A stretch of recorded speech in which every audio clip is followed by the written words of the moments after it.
Fishing is one of the oldest occupations of man. Man learned fishing much before he could learn something about agriculture. Fishing has assumed much importance because of the rapidly increasing population and depleting land resources. Fish provides protein rich food and is also a big source of vitamin A, B, and D. Well, when we talk about the fish catch in India is of two types. Firstly, sea or marine fisheries. Number two, inland or freshwater fisheries. So, firstly, when we talk about sea or marine fisheries, it includes coastal, offshore, and deep sea fisheries, mainly on the continental shelf, up to a depth of 200 meters. When we talk about the inland or freshwater fisheries, rivers, lakes, canals, reservoirs, tanks, etc., contain fresh water and provide freshwater fisheries. Inland fisheries also include those obtained from estuaries, delta channels, backwaters, lagoons, and coastal lakes. Next is fish production in India.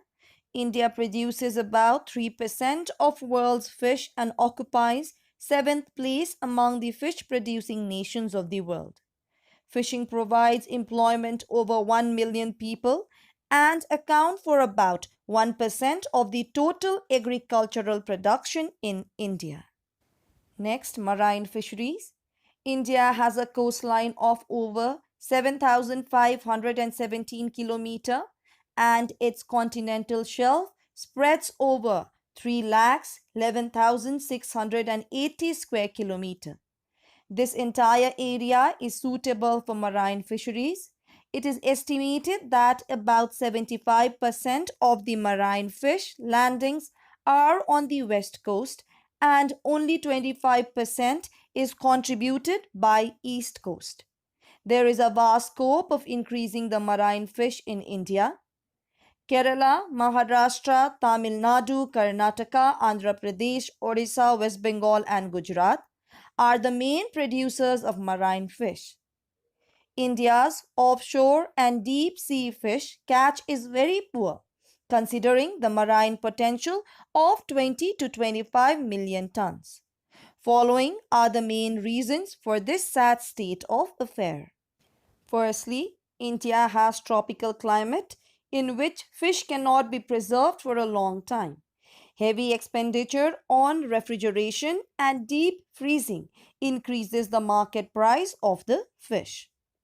Number two, Indian coast does not have many gulfs, bays, estuaries and backwaters, as in the case with Norway. As such, it lacks good fishing grounds. Thirdly, marine fishing in India is a seasonal phenomena. Strong winds during the monsoon season accompanied by tropical cyclones often hinders the fishing operation. Majority of Indians are vegetarians and do not eat fish. Next, about 60% of the fishermen still use small, non-mechanized boats.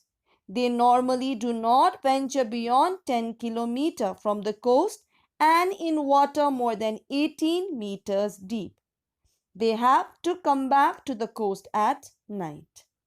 Lastly, lack of landing, freezing, canning, transport, and organized markets are other handicaps faced by fishing in India.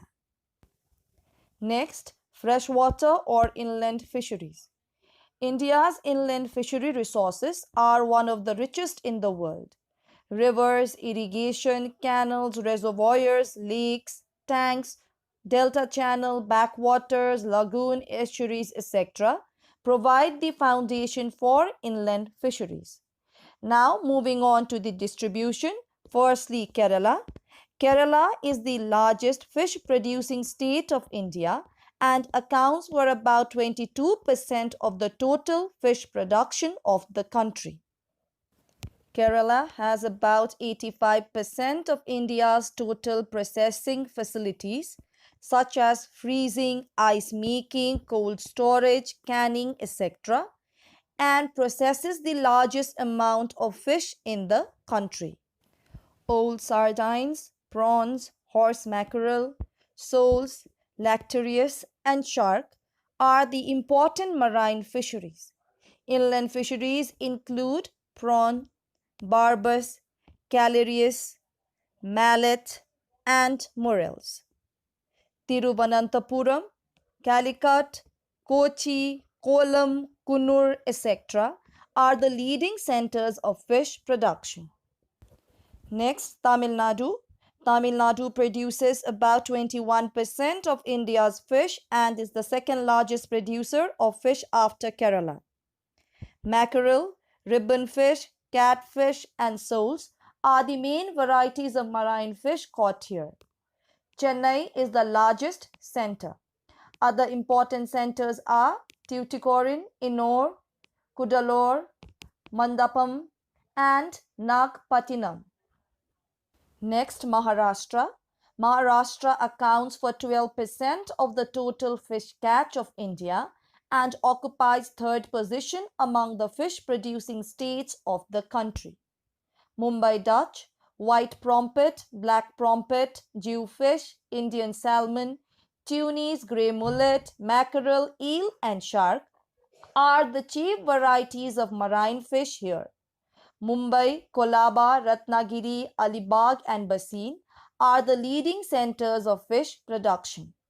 The other littoral states where India's fish are caught are West Bengal, Andhra Pradesh, Gujarat, Karnataka, and Orissa.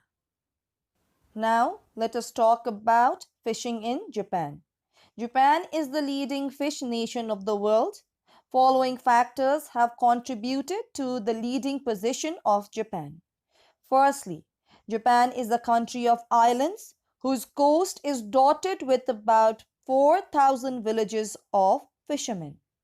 Number 2, there are several safe ports which helps in fishing. Thirdly, Japan has large continental shelf which is ideal for the growth and reproduction of fish. Fourthly, the warm current of Kuroshio from the south meets the cold current of Oyashio from the north near the coast of Honshu. It provides favorable condition for the growth of plankton, which is the ideal food for the fish. Fifthly, there is a great demand for fish in Japan due to the high density of population. Agricultural production is low here because only 16% of Japan's land is cultivable. 6. Japanese are good navigators and can go far into the sea to catch fish. Number 7. There are big corporations with modernized ships and equipments which organize the fishing. The big ships go in the open ocean and send back their catch to the large ship. These big ships are in fact floating factories as the fish is packed and exported from the ship itself. Next, let us talk about fish farming. Fish farming is another notable feature of Japan's fishing industry. The rice fields and ponds, the abundant and walled-in rice lands, are used as freshwater fish breeding grounds. With the flooding of land, fish are deposited in the water to grow and fatten. In 4 months of flooding season, these fish may grow to 20 centimeters in length and having been netted, provide a source of additional income. Moving on, let us now talk about fishing in Bangladesh. Situated on the head of Indian Ocean, Bangladesh enjoys very strategic position with respect to fishing. However, severe tropical cyclones, which frequently originate in the Bay of Bengal, pose serious threat to fishermen. People of Bangladesh are very fond of fish, and fish provides an important item of food for rapidly growing population of that country. At present, the boats are small and the methods used for fishing are traditional and insufficient. Tropical climate poses a great problem for preservation and transportation of fish. Fish has to be salted or dried because it cannot be taken to large urban markets. Moving on, let us now talk about the fishing methods. Firstly, drifting. Drift nets hang vertically in the sea like a tennis net. They are fitted with floats on the upper edge and weights below. Such nets are usually placed just a few meters below the water surface where fish will swim into the net. The fish are entangled by their gills and are unable to move either backwards or forward because their heads are caught and their bodies are too big to get through. Drift nets are used by powerful boats called drifters. Number 2, trawling. A trawl net is a bag shaped whose mouth is kept open by otter boats or head beams.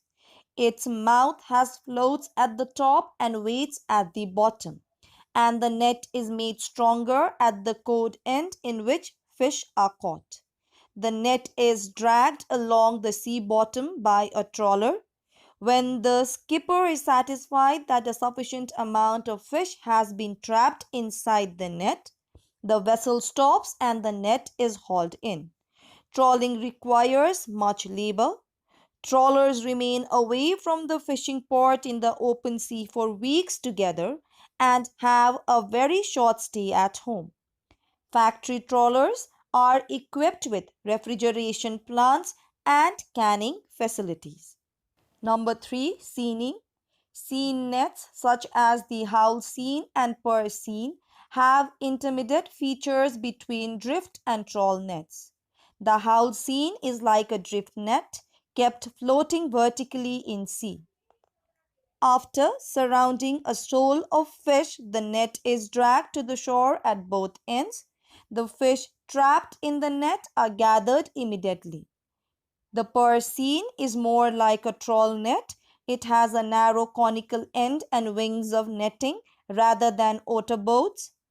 It is usually smaller and cheaper than a trawl and takes a smaller catch, but it is more convenient for smaller boats. Number 4, lining. Line fishing was very important before the invention of nets mentioned above. Commercial lines are of two types: hand lines or howl lines and long lines or trawl lines. Each hand line has a single bailed hook cast from the deck and drawn up by individual fishermen when the float shows that the fish is hooked. Long lines may have as many as 500 to 5,000 hooks attached a few meters apart to a single male line which is buoyed at each end. The hooks are drawn up by a team of deck hands who unhook the fish caught and rebait the hooks before casting the line into the sea again. Now let us move on to types of fishing. Fishing industry can be divided into following 4 major types. Firstly, pelagic fishing. Pelagic fish are generally small in size and can swim near the surface. They are found in large shoals. They may be caught close to the shore or far out at sea. Pelagic fish are migratory by habit, and as such, pelagic fishing is a seasonal activity. Number 2, demersal fishing. Demersal fish, often known as whitefish, lives at the bottom of shallow seas. They prefer the cooler waters and are found most frequently at depths of about 40 meters where sunlight can easily penetrate. They feed on small fish or sea animals. Number 3, inshore fishing. Inshore fishing is done close to the shores in shallow, sheltered coastal waters and the lower stretches of rivers. It is important both in temperate and tropical coast. People living in coastal villages all over the world practice some form of fishing, usually within 5 kilometers of the coast. They are commercially very important and constitute nearly 10% of the world's annual fish haul. Number 4, freshwater fishing. Freshwater fish are caught in rivers, streams, lakes, ponds, and paddy fields. They are caught to supplement the diet of local people and are seldom exported. Moving on, let us now talk about the fishing grounds. The main reasons for an unbalanced distribution of fishing grounds are briefly described as under. Firstly, supply of planktons. Plankton is the ideal food for fish. It primarily depends upon sunlight for their existence. As such, they can only survive in shallow sea where sunlight can easily penetrate. Thus, the best fishing grounds of the world are located above the continental shelves up to depth of 200 meters below the water surface. Here the fish gets plenty of food in form of planktons and grows quickly. The banks of Newfoundland, North Sea and the continental shelf of northwest Europe as well as Sea of Japan. These areas have large amount of planktons in the seawater and have grown into major fishing grounds of the world. Number 2, cool waters. Plankton and fish prefer cool water and avoid warm water.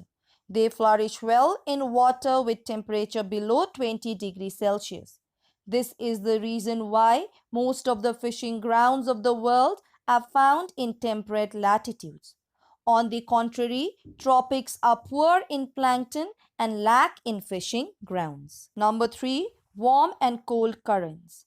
The best condition for the growth of plankton is found at the places where warm and cold currents meet each other. Such a situation arises off the coast of Newfoundland, where cold Labrador current from the north meets the warm Gulf Stream from the south. Similarly, the meeting of cold Oyashio current from the north and warm Kuroshio current from the south has helped in the development of one of the most important fishing grounds of the world along the Japanese coast. Number 4, land-driven materials. Plankton and hence fish are nourished by minerals and salts brought to the sea by rivers or ice.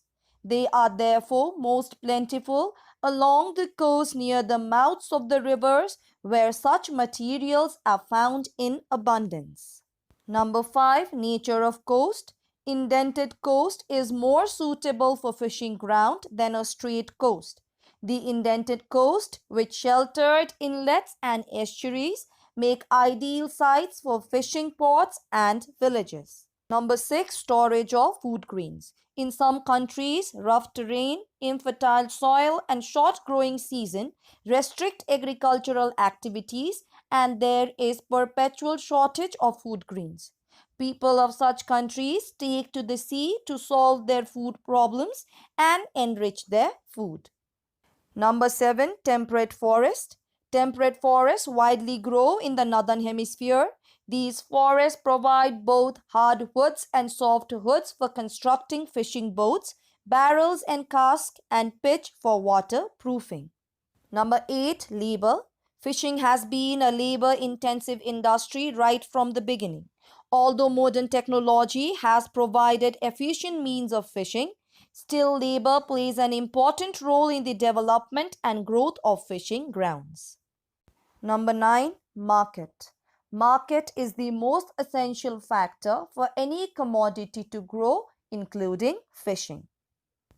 Next, let us talk about the need for fish conservation. Although fish lay enormous eggs, fish has limited capacity of regeneration like all other living organisms. It was earlier thought that sea fisheries were inexhaustible. Before, fishing techniques were of ordinary nature and the rate of fishing was below the rate of regeneration of the fish. But in the 20th century, the population pressure increased and the fishing techniques improved to a great extent. This led to overfishing and indiscriminate fishing of immature fish and caused serious depletion of fish resources in different parts of the world. It is now being increasingly realized that fishing, like mining, is a rubber industry. If man keeps on catching fish at a rate faster than the nature can replace them, a time will come when we will be left with very little fish resources. Let us now talk about the methods of fish conservation. Firstly, restocking of overfished waters. Most coastal areas and inland waters have been overfished. Restocking of such areas is necessary if we want to avoid the complete disappearance of fishes from these areas. Number two, checking indiscriminate fishing. Indiscriminate killing of immature fish should be stopped immediately. Number three, artificial fertilization of eggs. Artificial fertilization of eggs and then transferring them to the breeding ground can help a great deal in revitalizing fisheries. Number four, protection from pollution. Fish cannot survive in the polluted water. Therefore, to save our fish from destruction, we have to take serious steps to avoid pollution of water. Number five, international agreement on fisheries. As fish know no boundaries, it is necessary to arrive at international agreement to control overfishing and indiscriminate fishing so that undue damage to fish resources is minimized. Lastly, research and development in world fisheries. Research and development in world fisheries can go a long way in conserving our fish resources. Latest research enables us to have a better understanding of the fishes.